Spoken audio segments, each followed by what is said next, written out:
আজকের ঘটনাটা আমি আমার ঠাকুমার কাছ থেকে শুনেছিলাম। ঠাকুমা পাড়ার ঠাকুমা হয়।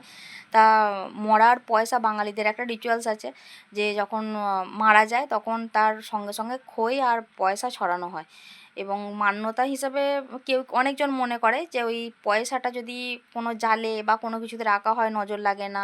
হ্যাঁ, অনেক কিছু হয়তো মনের ইচ্ছা পূর্ণ হয় এরকম ব্যাপার। তো সেই ঠাকুমার দাদা আর কি করেছিল এরকম মানে অপঘাতে মৃত্যু। মানে পয়সা রাস্তায় পয়সা ছড়ানো আছে, সেই পয়সাটি নিয়ে এসেছে, নিয়ে এসে মাছ ধরার জালে পয়সাটা বেঁধে রেখেছে।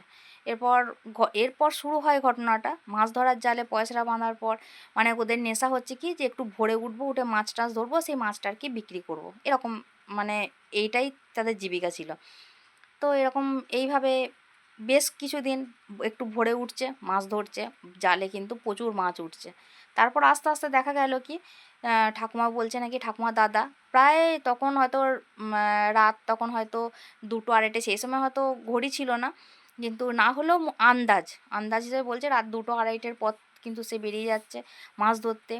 আর যখন ঘর আসছে কোনো দিন সকাল 6টা 6:30, হ্যাঁ, সঙ্গে মাছ আনছে কিন্তু। এরপর নেশায় হয়ে যায়, রাত্রেবেলা শোয়ার পরই খালি বলে আমাকে মাছ ধরতে হবে, আমাকে মাছ ধরতে যেতে হবে। এরকম হতে হতে হতে হতে হঠাৎ করে একদিন বাড়ি থেকে বেরিয়ে যায়, কেউ জানতেই পারে না, বাড়ি থেকে বেরিয়ে যায় এবং বেরিয়ে গিয়ে কোনো একটা পুকুরের ধারে মুখটা গুঁজে পড়ে থাকে জাল সমেত। তো তখন তো ধরো সেই সময় অত মানে ডাক্তার অত ছিল না। তো কবিরাজের কাছে নিয়ে যাওয়ার পর জ্বর কিন্তু কমছিল না, প্রচণ্ড জ্বর আসে, জ্বর কিন্তু কমছিল না। তো তারপরে ওঝার কাছে নিয়ে যাওয়া হয় এবং কোনো একটা ঠাকুর মন্দির, সম্ভবত সেটা কালী মন্দিরই ছিল, সে কালী মন্দিরের পুরোহিতের কাছে নিয়ে যাওয়া হয়। তা উনি নাকি একটু মানে গণৎকার ছিলেন, তা উনি গুনে টুনে বলেছিলেন নাকি যেরকম মরার কিছু কোনো জিনিস কিছু রাখা আছে ওর সাথে।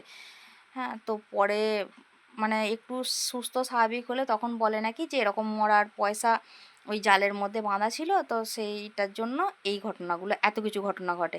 এবং খুব গুরুবল বা ঠাকুরের বাঁচানো বলতে পারো যে ওই মৃত্যুর মুখ থেকে ফিরে আসে সামান্য একটা ছোট পয়সা।